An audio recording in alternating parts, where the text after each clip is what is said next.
Hello and welcome to Pop Screen, part of the Geek Show podcast network. We are Geek Show's podcast dedicated to the good, the bad and the bewildering of movies either by, starring or about pop stars. You know, the podcast covers such a broad range of musical and cinematic genres, from country and western to hip-hop, from documentaries to science fiction. I'm Graham Williamson. I'm a film critic for thegeekshow.co.uk and horrified.com. And this week I've been joined by... Ben Pilmer, a training and consultancy business manager in healthcare.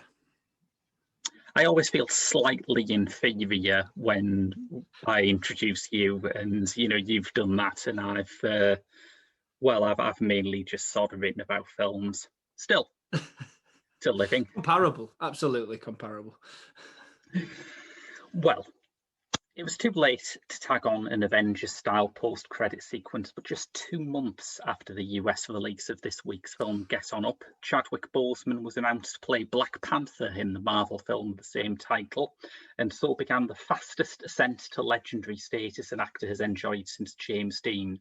As far as superheroes go, though, he'd already played one larger-than-life character in a cape with a whole X-Men battalion full of aliases: Mr. Dynamite, the godfather of soul, the hardest working man in show business, James Brown.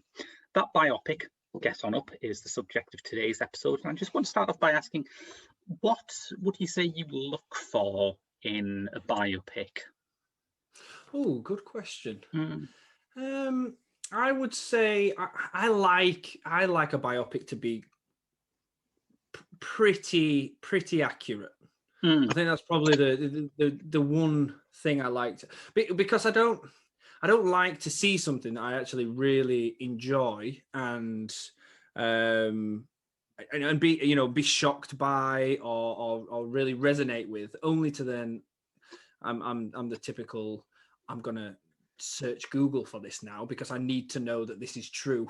Yeah. I don't want to be moved in that way, only to then find out that actually it's not right. So I like it to be accurate, and then whilst I'm watching or afterwards when I go down the rabbit hole, read a little bit more into it, understand the context a little bit more, all those type of things. See, I think it's kind of a trade-off. I mean, on the one hand, I think a biopic should work just like any standard story. And there's a part of me that says, if I would watch this and be satisfied with it, even if this story was completely fictional, it works. But on the other hand, I kind of like stories that are a bit stranger than fiction as well. I think my gold standard for a biopic is probably, have you ever seen Tim Burton's film, Ed Wood? No, I haven't. I have heard good things about it, though. Ed Wood is absolutely my favourite Tim Burton film, and just a wonderful film altogether. But it has that balance where if you were sitting down to write a fiction screenplay, you wouldn't write this. It is too strange. But if for some reason you were writing it, I'd like to think that you would structure it this way and end it at this point, because it has a satisfying fictional shape, which I had seen Get On Up before, and I remember when I saw it, my main two reactions were, hey, that guy playing James Brown's really good. I'm really looking forward to what he does next. Two, this screenplay structure is driving me up the wall. Right. Right, interesting. And just on that, did you see Get On Up before or after, I suppose, Black Panther or even a previous work? It was definitely before Black Panther. I was trying to piece it together. I think by the time it came out in the UK, I knew that he had been cast to play Black Panther, and I'd seen the press about that. But that was 2014. At that point, he hadn't even done the sort of supporting appearance that he has in Captain America: Civil War. Yeah. No, it's just interesting, isn't it? Because I came from the different side. So my first introduction to him as an actor is, is the Marvel Civil War. stuff. Yeah, Civil War, Black Panther. And so then seeing this, it was really interesting to, I suppose, see just such a different side to his repertoire, if you like, and how he plays this sort of character. It is kind of interesting because I remember thinking about Boseman's screen persona a lot after he died. Partly because I guess during his life I thought, well, I don't know what Chadwick Boseman film is yet because he's just starting. We'll figure that out later, and then you realise that's not going to happen. But it's kind of interesting that this biopic, which is on the one hand saying here is a great man of the music industry, a great recording legend, it's also kind of the least sympathetic character Chadwick Boseman's ever played, really. That's a really good point. Yeah, he's probably. I was when I was watching. I watched it again last night, and you don't see an ounce of like you say, just empathy in the character until the very end. And even then, at the very end, you are thinking, is he meaning to be like this? Is he actually saying this? There's that moment, I think, towards the end with Bobby Bird, and you're thinking to yourself, because you can't believe it, because you basically just watched 2 hours of like you say, just relentless. A character that just goes through life thinking about himself and so dedicated to his craft and what he does. There's this push-pull where sometimes you think that absolute single-mindedness of James Brown is really admirable. I mean, obviously he wouldn't be as good a performer or a recording artist if he didn't have that. But as you say, it does spill over into active mistreatment of a lot of people in his life. Yeah, I got the sense the film portrayed James Brown to be someone who, if he didn't believe in himself 100% or to the most he possibly could, he would, I suppose, open the floodgates as to what his life was. The early neglect and poverty that he grew up in.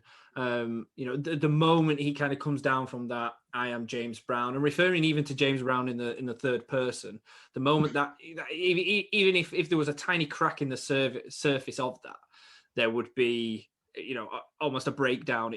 That's how it feels to me, because just the conditions in which he grew up in and was around in those days would just be too much for any person or human to deal with. I think that's probably true, and I wish the film had made the point as clearly as you just have, because I think one of the problems I have with the non-linear structure, which is usually absolutely my thing in movies. I'm a huge Nicholas Roeg fan. I love any film that has kind of a flashback structure or messes about with linear storytelling in any kind of interesting way. This time, it just didn't work for me. And I think if it was done in chronological order, you'd have two things happening. Firstly, that you'd start off with the childhood stuff, which is really good. I think the childhood material is fantastic. But also you would get that sense of unease as it went on. At first you would watch the childhood stuff and you'd be horrified for him, and you'd be happy when he started to make it big, and then you would recognize that his later behavior was really the kind of buried trauma from that sort of working itself out. Whereas in this movie you've got all these maddening cuts, like there's that one scene where he's taping a Christmas special for Frankie Avalon's show. Yes. which is a very funny scene, and it has perhaps the funniest line in the film where he says he's in the middle of a honky hoedown. But that has just come off the back of a scene where he's ran away from his abusive father, and you think, not quite ready for the giggle yet. Give me some space. Yeah, yeah. I couldn't agree more with that. Actually, it was chaotic, wasn't it? It Mm, was. It was. I didn't know where I was when the scene changed. Have I changed to a different time? Am I before? He got big. Am I after he got big? Am I at what part of James Brown's life are we currently looking at? mm, And it was, yeah, and I think that's probably because as it goes back to that early childhood stuff, it seems to hit some points. You know, I can't remember the dates off the top of my head, but for example, it might be 1968, then it goes down to the 1950s, then down into the childhood stuff, and then starts to work itself back up through the years then, doesn't it? So yeah. it touches on a couple of points coming down and then on multiple points going back up. And so you're trying to piece that together as to where where we're actually looking at. And for me, I wanted to know, like you're saying there, I wanted to know, what was he like when he was first coming through? What then did he become, and was actually how much did the childhood stuff impact his early career? How much did the just the undeniable talent and reception that he was getting in his early career impact on who he became in the middle part and towards the end of his career as well? And because of the timeline, I don't think you were able to get a sense of that as much. Yeah, it doesn't flow, and it has to resort to an awful lot of sort of things like, again, if it was done chronologically, you could have shown him in, I forget what the name of the group that he was briefly in at the start, something like the Fabulous Flames or something like that. Something like that, but less camp sounding, I think, is the. But it could have shown you him joining them and then him sort of moving past that and then becoming his backing group, and you would have understood the story. Whereas this has like a scene where a reporter goes, "So you started off in a vocal group," and you think, come on, man, you're screenwriters. There's an easier way to do this. And Yeah. the weirdest thing is, this is written by Jez and John Henry Butterworth, who, Jez Butterworth certainly is one of the hottest playwrights in Britain at the moment. His play Jerusalem, which starred Mark Rylance, was a massive success in the West End. It transferred to Broadway and was just as big a success there. And you look at this and you think, is it just that he's unfamiliar with film form? Is it just that he's writing this stuff and he can't quite envisage what the effect will be of cutting from like 1930s South Carolina to like California in the 70s, that he doesn't get that because he's a creature of the theatre? I don't know. Yeah, it was Famous Flames. I just had a quick Famous check. Flames, that was Famous it. Flames. Yeah. Yeah. I got the sense that what they were trying to achieve is, what contributed to the James Brown that we know today. Yeah.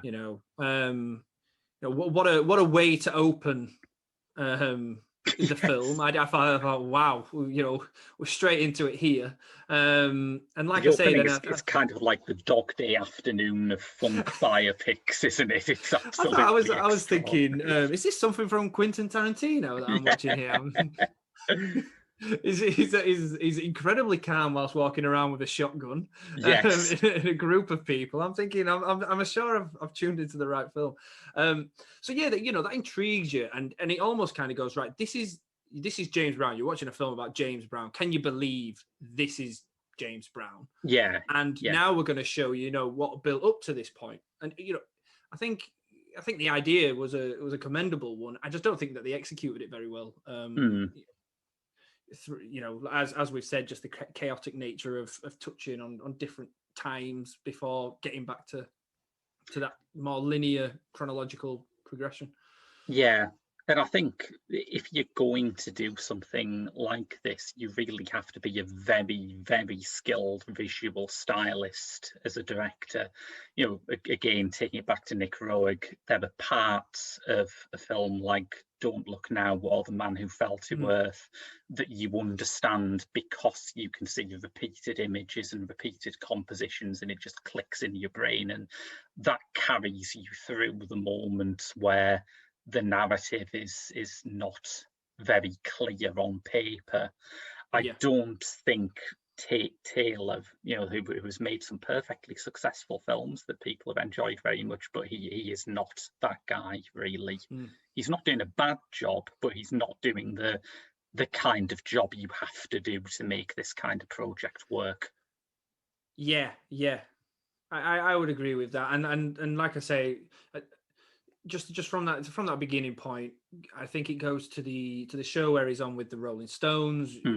A massive point in his career. They get that out of the way pretty quickly. I think then they go to the correct me if I'm wrong. I think they then go to the Vietnam show that he did, and then into the plane. So they are climbing down, going backwards. I think then they go to the early life and then build it back up. And I think to do that, you need to be able to be so engrossed and enjoy those moments before you get to early childhood life, and then almost like the moments, the kind of that's why we saw him at the beginning of the film. That fits now. That makes sense. And I just never got that. It didn't really make sense to me until we were at a point where we could then see the progression and the moment.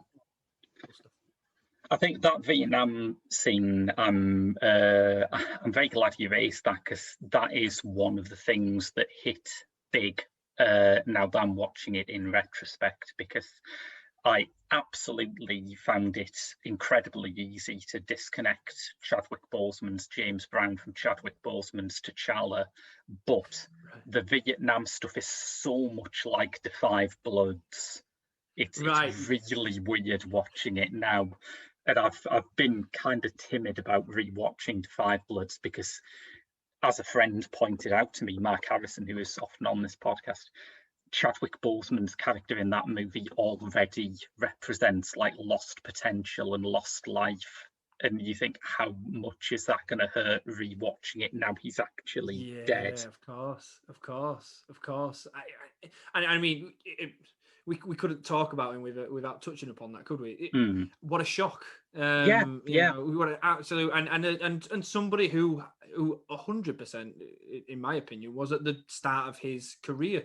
And you look at him, how he was in the Avengers stuff and the Marvel stuff, but also his back catalogue like this, and just the different things that he was able to bring to the table as an actor. And you thought, this is someone on a trajectory to stardom.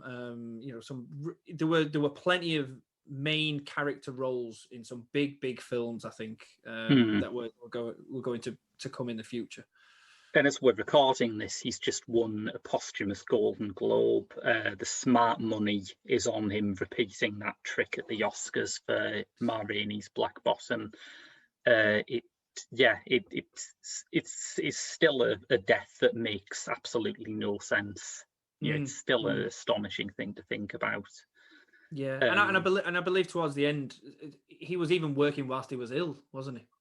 I believe that he was still day in, day out, trying to battle through what he had to battle through, and still turning up and doing the thing that he loved. And I think that's why it was again such a shock. There wasn't a long period of time where anyone knew anything was wrong. No, he kept it absolutely limited to his closest circle right up until his death. And you think, I mean, I don't want to sort of play down the psychological demands of it, but the physical demands of it floor me. That he is someone who's made like 3 Marvel movies and a Spike Lee Vietnam War movie while he is dying of cancer.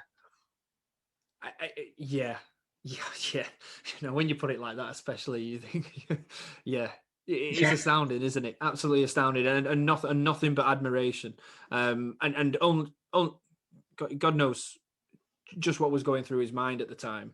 But you should look upon all of those, all of those films and the work he did in those. It's flawless. And so again, Whether he was thinking this is what I'm going to leave, this is my legacy, this is what is going to be I'm going to be remembered by.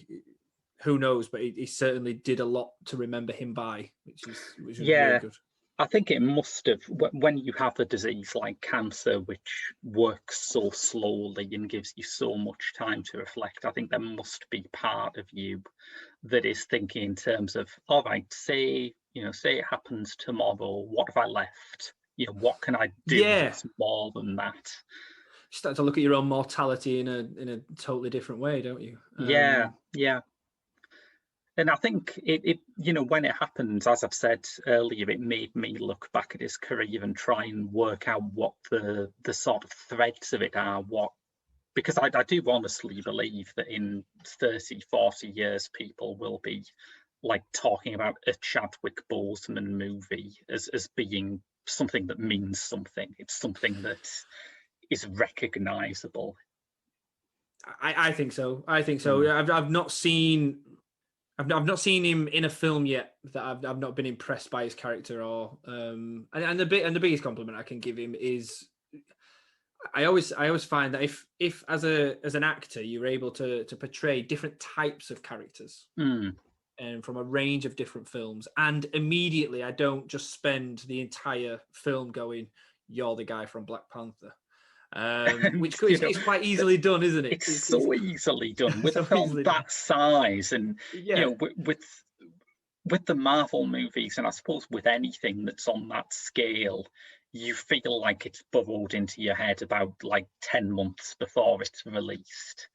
And I had never read a Black Panther comic before that movie came out. And I felt like by the time it was released, I could probably give you a pretty good potted history of how the character was created, because it just gets everywhere. So as you say, to be able to put that down completely, to not think about Wakanda at all when you're watching Get On Up is really something. The biggest compliment you can give, I think.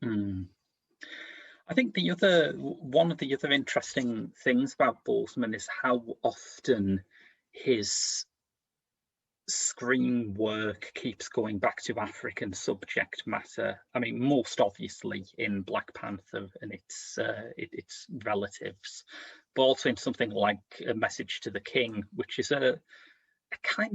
it's an all right movie. It's like a little vigilante thriller that he did on Netflix pretty soon after he was first cast as Black Panther. But it is so unusual in that he is playing a South African character, and he didn't have to play a South African character. And I suspect most American filmmakers would have rather he didn't, and would rather have had, a character which is more tried and tested in that genre of movie.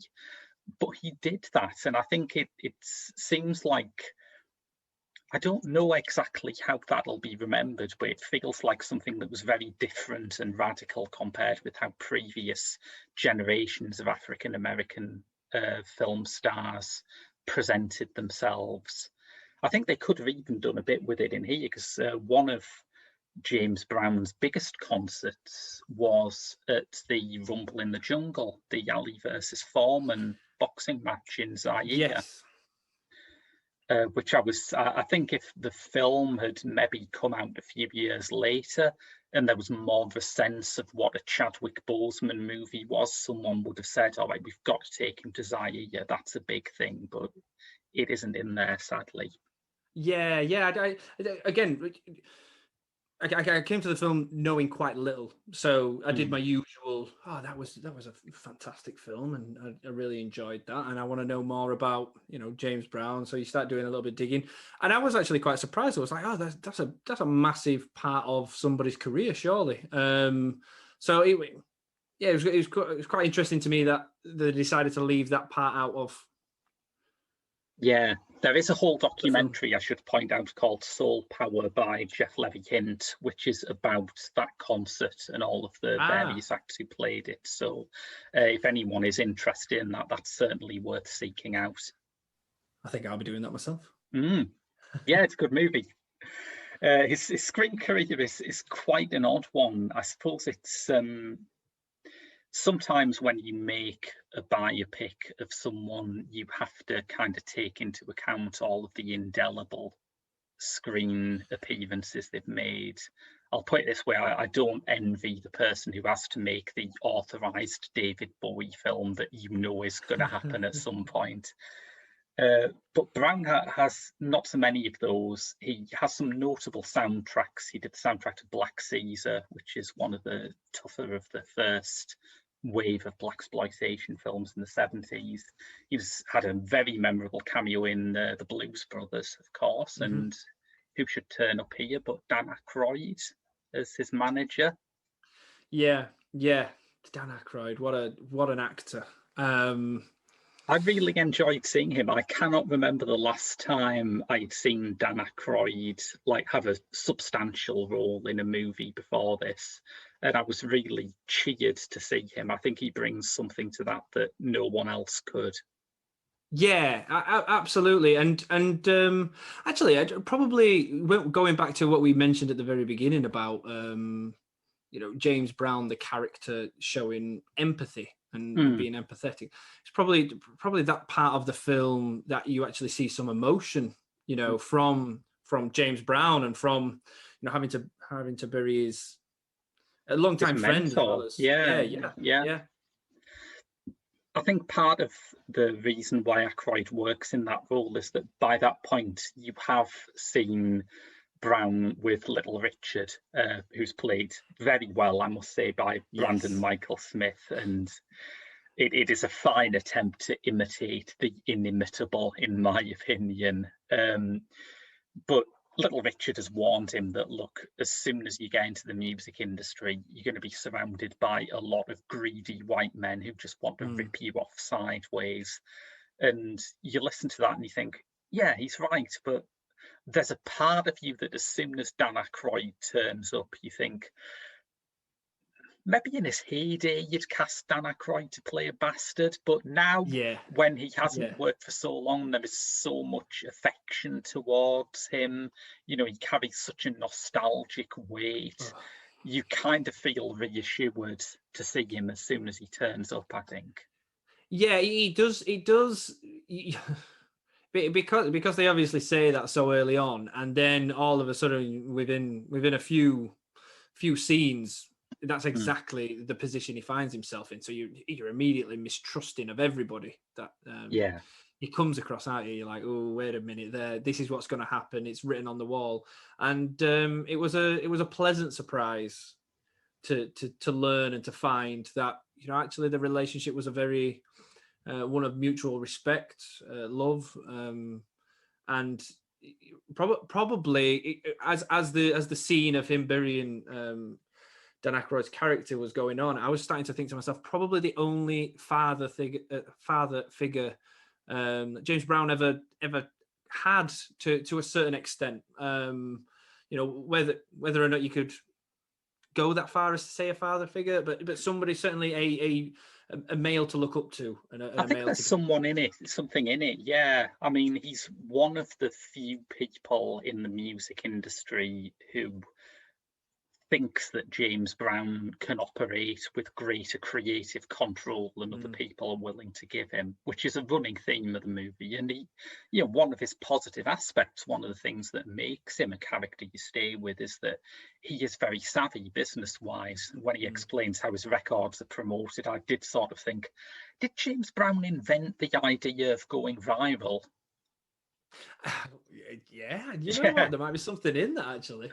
Yeah. When he's talking about even when we're talking about the promotion of his own concerts. So yeah, absolutely. Knowing the influencers at the time. Exactly. The radio stations. I'll get into the people that need it the most and want to know it the most. Ask the people on the streets, on the ground, to promote it and to spread the message. Yeah, absolutely. I think there's a lot of parallels that you can bring in there. But that's the father, the actual father he has that you mentioned is played by Lenny James, very good British actor. Yeah. I think part of the reason why I like the childhood scenes so much is partly because I think they have a sense of like atmosphere and place that the rest of the movie doesn't really have, but also it is where the cast is at its most spectacular. I mean, you've got Viola Davis, who of course is also in Ma Rainey's Black Bottom as his mother. You've got Octavia Spencer as his aunt. I mean, it's kind of a problem that the people I most want to see Chadwick Boseman interact with are the people who were only really there for the start of the movie, for the childhood portions. Yeah, and those childhood portions, you know how nonchalantly they had him pulling the shoes off of a hanging man, Yes, and yeah, saving those shoes until he was big enough to fit into them, like they were his prized possession. yeah. Just little things like that that actually didn't get too much time when you compare the length of the film, but just really hit. There was some just real moments in those early scenes that just hit home. The relationship between his mother and father, the scene that I just mentioned with the shoes, the boxing scene was Boxing absolutely scene is one of the few moments where I think the non-chronological style really worked, because that comes just after Little Richard's given him this warning. yeah.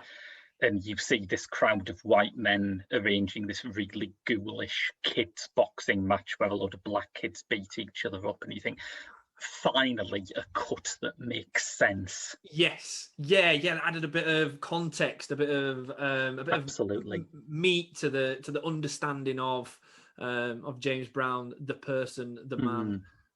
Yeah, it was just a harrowing scene. It was really, I just found it very disturbing watching it, and knowing full, and I think it's because knowing full well that this is something that happened Yeah. often and was seen as, yeah, and especially because you have the band playing, made up mainly of black males, and then you've got the, like you say, just a bunch of white people overlooking this, and those band members having to watch young black children hit each other for Yeah. sport and for fun, whilst they're supposed to be playing an upbeat, jazzy tune. Yeah. There was just something, and I think as well, actually, it was a really good scene because the music did not fit with the scene and the images that you were being shown. And music has that effect, doesn't it? It has that effect to make you feel and have the mood in which the music is played in. So you're hearing the music at the beginning, it's nice and it's upbeat, it's lovely, and then you're seeing something horrible unfold before your eyes as well, and you're conflicted immediately. And some of the best uses of music in cinema history are the ones that are counterintuitive and are the ones that work against the more obvious emotional context of the scene. I mean, we mentioned Tarantino earlier. That's his career, basically. That's what he does. I did think that was terrific. I think there are things in it that are really good, but I think even when you are in the middle of a scene like that is really strong and really disturbing and really surprising and full of unexpected detail, you are always aware that you're going to get pulled out of it. Yeah.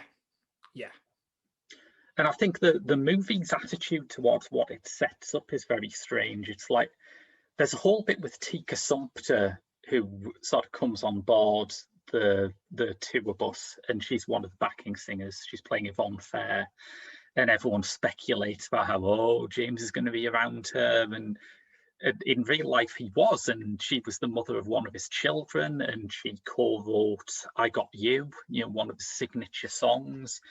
All of this I found out by looking it up, because after that one scene, I think Tika Sumpter is only just like in the background while people sing for a bit. There's no, it's a character that's given a massive build up and then it's just dropped. Whereas by contrast, Jill Scott as Dee Dee, his second wife, is just like thrown in there. It's like you've got used to one wife and then he comes back home and it's like, has his wife regenerated while he's out? What's happened?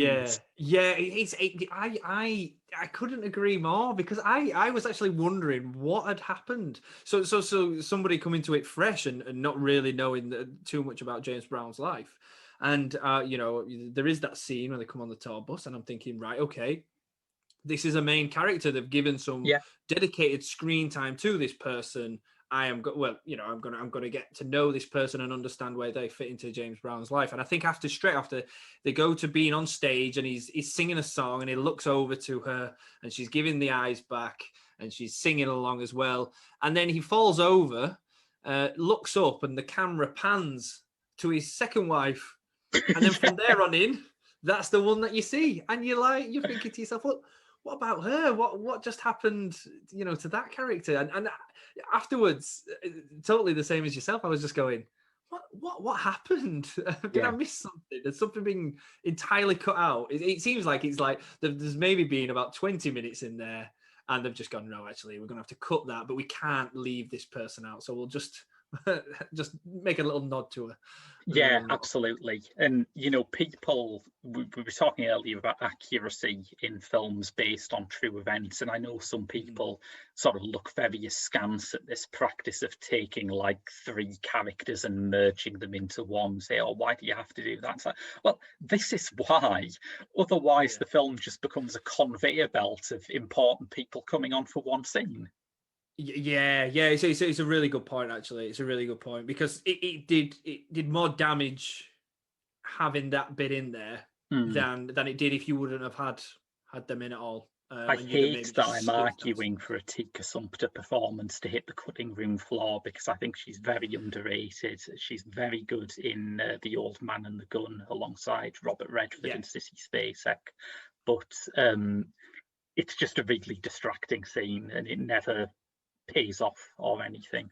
No, I know, and you start to think about how you had those little nods being taken out fully, and you just have him fall into you imagine the film, him falling to the floor, looking at his wife that goes on to be a bit more in the film, and I think it would have made for a much better watching. I suppose the general problem that I have is it's not just that these things go by fast. It's not just that the presentation is confusing, although, these are problems. It's that the cumulative effect is that I do not really know what Tate Taylor and the Butterworths think about James Brown. Like, at a late stage, you see him getting into civil rights activism and recording Say It Loud, I'm Black and I'm Proud, with like this really beaming bunch of black kids who are in African dress. And then it cuts to his backing band complaining that he's underpaying them. And I'm thinking, is that meant to undercut it? Is it meant to say that in private, James Brown sort of treats black people without the respect that he's... But I don't know, because these things just sort of crash into each other rather than build. Yeah, there's no and normally with those things you'd maybe see the first shoots of a theme emerging, wouldn't you? And then you'd that confirms it as you then go through. But absolutely, I think they start and they stop in the moments that you've just described.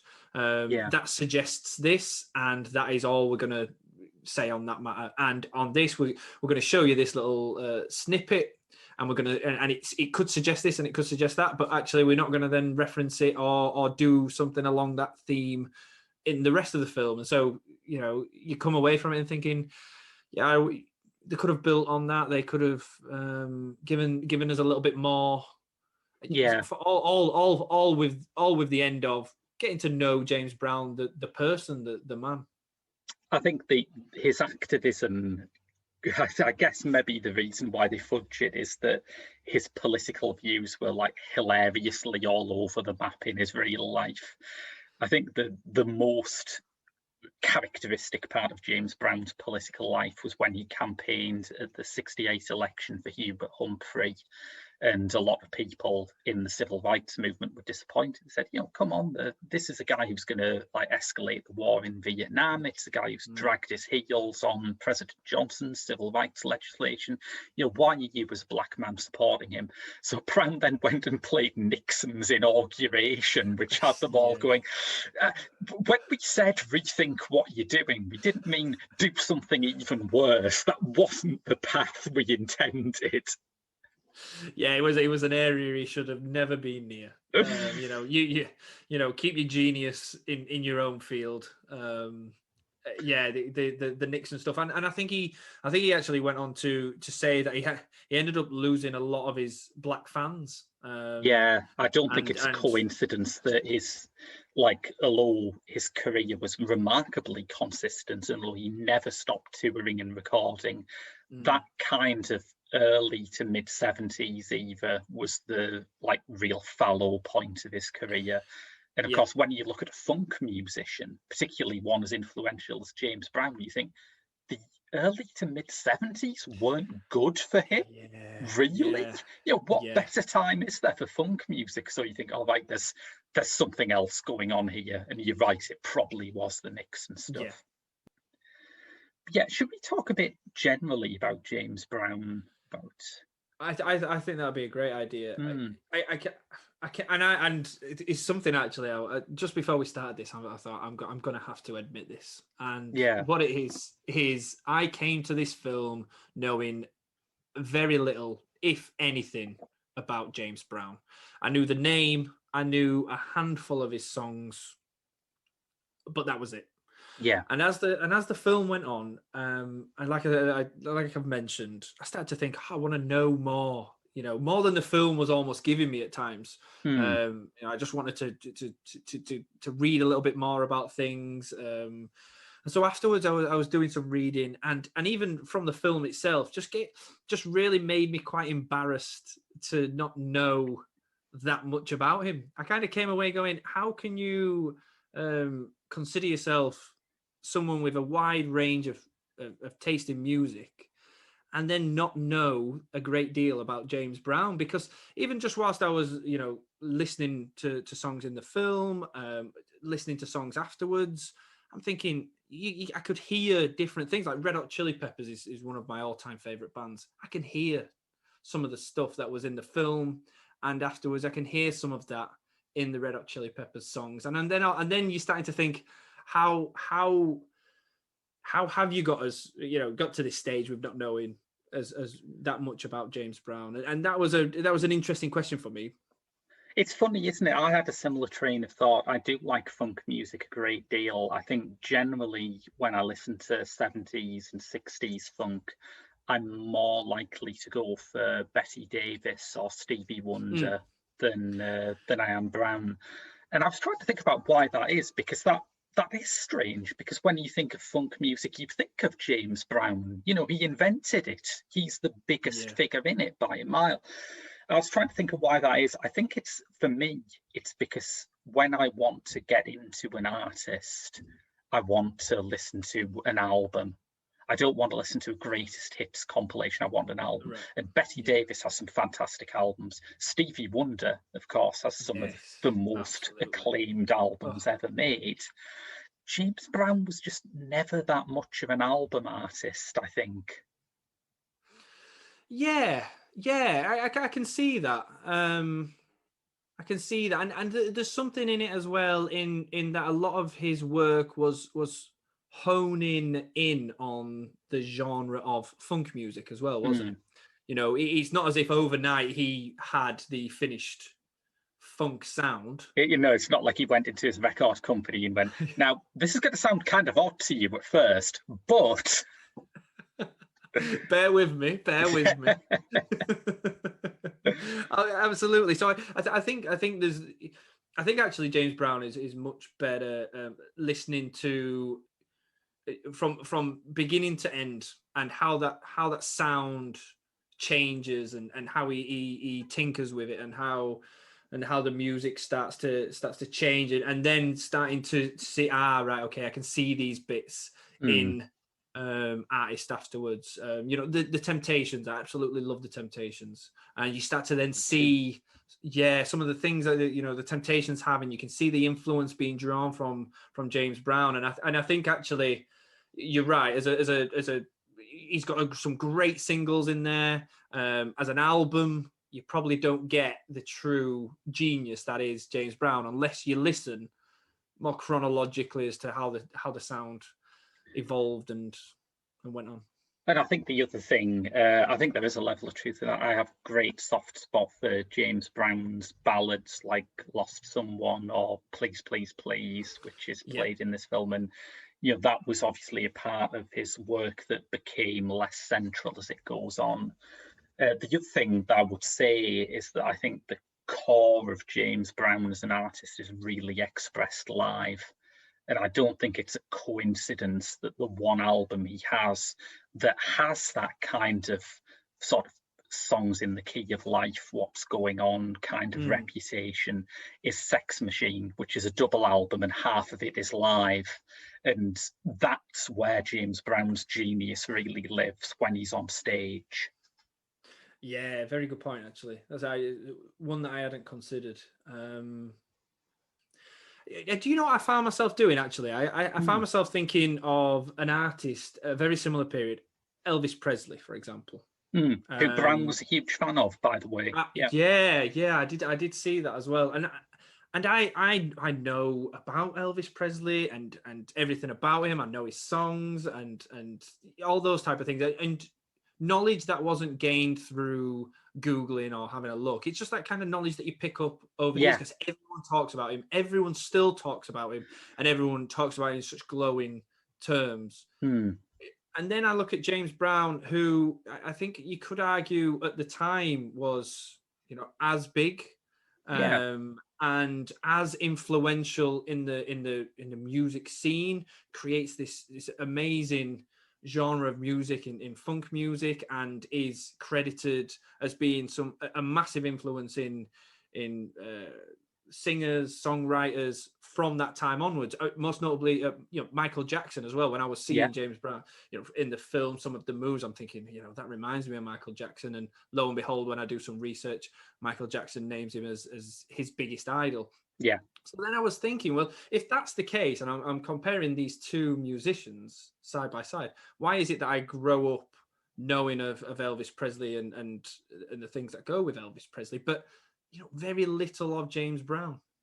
It's funny that, isn't it? I think up until very recently, there just seemed to be some sort of transatlantic lag in terms of Black culture that wasn't there in terms of the mainstream. Like, we've mentioned Octavia Spencer. I remember hearing American friends talk about Fruitvale Station, which she is absolutely superb in, for about a year before I got the chance to see it over here.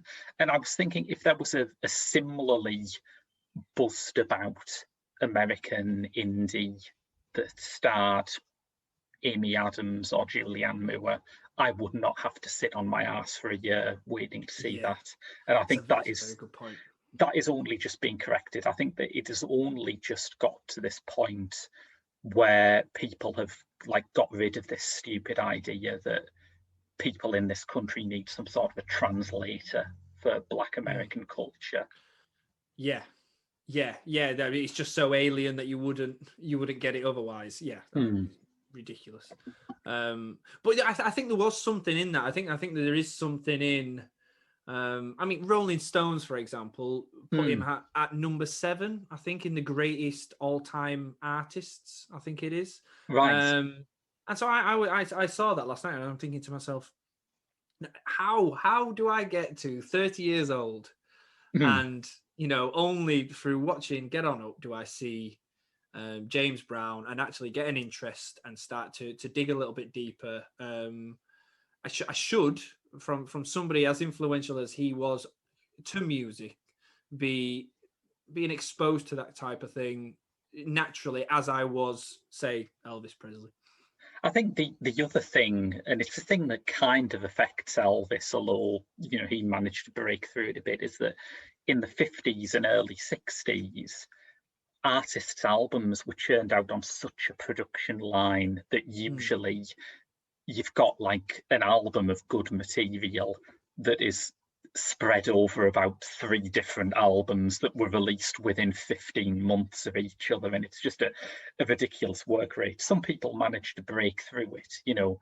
Marvin Gaye, the Beach Boys, they managed to get off that treadmill and make things that they could be more precise and artistically controlling over.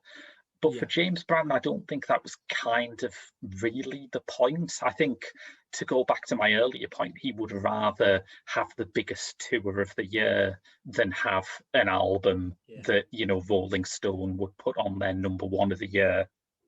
Yeah, feeding off I get the impression he used to feed off the audience, feed off the acoustics of the place he was playing in, and, you know, just all of that kind of just added to the energy of his performance. The other thing about his legacy that we haven't discussed is what an extraordinary influence he had on the birth of hip hop.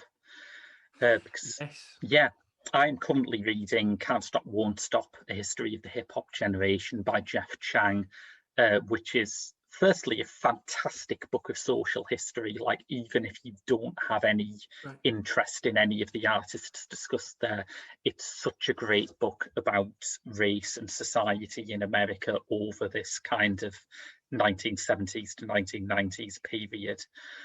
But the thing that it emphasizes is that it wasn't really until hip hop had been around for a few years that anyone got the idea of creating a rap record.